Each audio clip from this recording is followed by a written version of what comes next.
Il va falloir aussi, pour certaines entreprises qui n'auraient pas organisé de manière suffisamment rapide pour pouvoir produire les documents, elles pourront utiliser des bases forfaitaires que les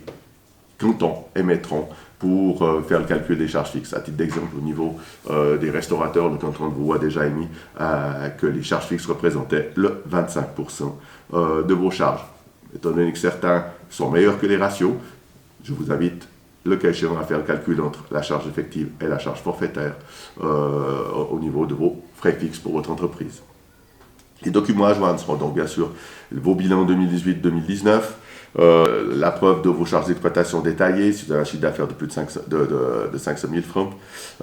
les décomptes des rachetés d'APG que vous aurez établis durant l'année, un extrait de votre fiche des poursuites, et la procédure d'autodéclaration qui, elle, confirme que tous les éléments que vous avez fournis sont bien sûr véridiques et sincères. Après, il faut savoir que si vous obtenez un crédit,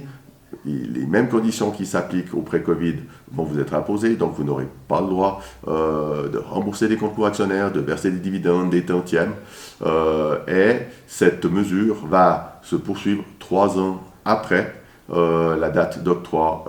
des aides, durant 3 ans. Si vous décidez de rembourser ce prêt qui vous a été fait, cette aide, cette subvention à fonds perdu qui vous a été faite,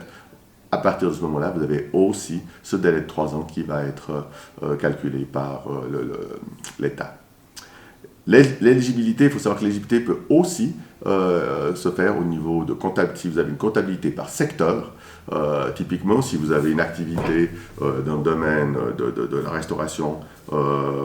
qui est subdivisée entre une activité pour de l'ORECA, donc de l'hôtel de restauration, et pour des grandes surfaces, vous avez peut-être perdu 80% de chiffre d'affaires au niveau de l'ORECA, mais vous avez conservé le 50% ou 70% au niveau de la grande distribution. À partir de ce moment-là, vous avez la possibilité de faire une demande uniquement pour l'activité ORECA sur laquelle vous avez perdu plus de 40% du chiffre d'affaires, à condition que cette activité représente au moins 50% de votre chiffre d'affaires total. Pour les entreprises qui auront été fermées pendant plus de 40 jours à partir du 1er novembre 2020 jusqu'au 30 juin 2020, toutes ces conditions relatives à la perte de 40% du chiffre d'affaires ne s'appliquent pas. Vous pouvez directement faire une demande au niveau des cas de rigueur. Les conditions, attention, et ces conditions sont extrêmement importantes, il faut prouver que vous étiez viable avant le 1er mars 2020, il faut prouver que vous avez pris des mesures pour protéger votre capital et votre liquidité, et que vous n'avez bien sûr pas touché d'autres aides, hormis les pré-Covid qui sont eux acceptés, ou des RHT qui sont également acceptables dans le cadre de ces nouvelles aides. Être viable, ça signifie ne pas être en faillite, en liquidation ou en procédure concordataire au moment de l'aide et avant. Si un concordat par contre a été homologué, l'aide est possible. Il faut aussi ne pas avoir de poursuite pour des charges sociales avant le 15 mars 2020, sauf si vous avez pu obtenir un plan de paiement. Il vous faut aussi être à jour au 15 mars 2020 pour votre situation fiscale, donc dépôt de vos déclarations d'impôts, paiement de vos acomptes d'impôts, et ce, y compris bien sûr les impôts à la source. Si vous n'avez pas un chiffre d'affaires de plus de 50 000 francs, vous ne serez pas éligible. Ensuite, à vous tous, je vous invite à ne pas oublier les autres mesures que l'État a prises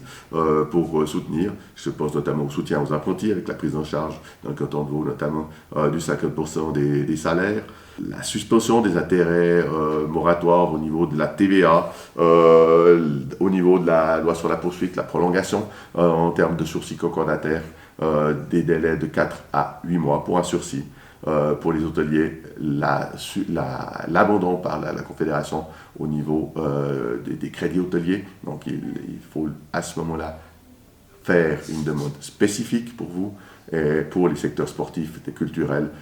au niveau des aides et des soutiens qui sont mis à disposition pour ces secteurs. À tous, je vous souhaite bon courage et n'hésitez pas, le cas échéant, à solliciter notre aide pour vous aider dans cette période difficile.